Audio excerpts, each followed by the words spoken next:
प्रिय दोस्तों, नमस्कार। आज के इस वीडियो में हम अक्षीय दूरी को समझेंगे। इससे पहली वाली वीडियो में हमने समझा था कि एकक कोष्ठिका के पैरामीटर की परिभाषा क्या होती थी, इसे हमने समझा था। हमने कहा था किसी इकाई कोष्ठिका के ज्यामितीय मापन को ही उस इकाई कोष्ठिका का पैरामीटर कहते हैं। हमने कहा था इसका मापन दो प्रकार से होता है, एक था अक्षीय दूरी, दूसरा था अक्षीय कोण। लेकिन अक्षीय दूरी होती क्या है, आज की वीडियो में हम इसे ही समझेंगे। देखते हैं और समझते हैं। देखिए, अक्षीय दूरी, हमें अक्षीय दूरी को समझने के लिए एकक कोष्ठिका बनानी पड़ेगी। हमें पता है एकक कोष्ठिका कैसी होती है। इस प्रकार से हम एकक कोष्ठिका को बनाएंगे।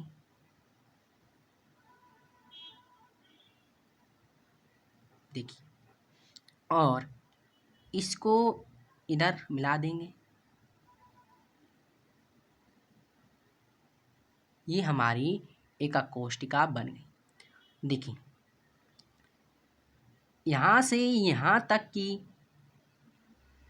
की दूरी को हम A मानेंगे, यहाँ से यहाँ तक की दूरी को B मानेंगे, यहाँ से यहाँ तक की दूरी को C मानेंगे, यहाँ से यहाँ तक ये वाली जो अक्ष है इसे हम x अक्ष, इस वाली अक्ष को y अक्ष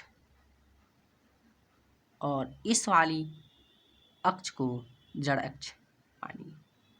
अब अक्षीय दूरी क्या होती है?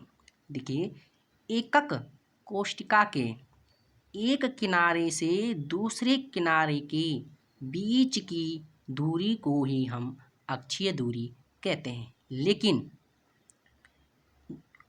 एकक कोष्ठिका में अगर हम अक्षीय दूरी की परिभाषा दे रहे हैं तो हम इस प्रकार से कहेंगे कि एकक कोष्ठिका के एक किनारे से दूसरे किनारे के बीच की दूरी जो कि एक दिशा में हो।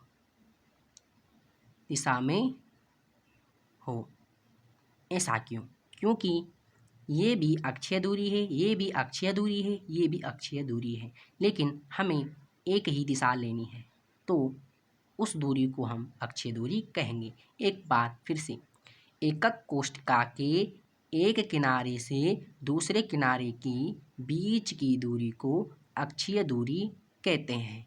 अब आपको इसके नोट्स बताते हैं।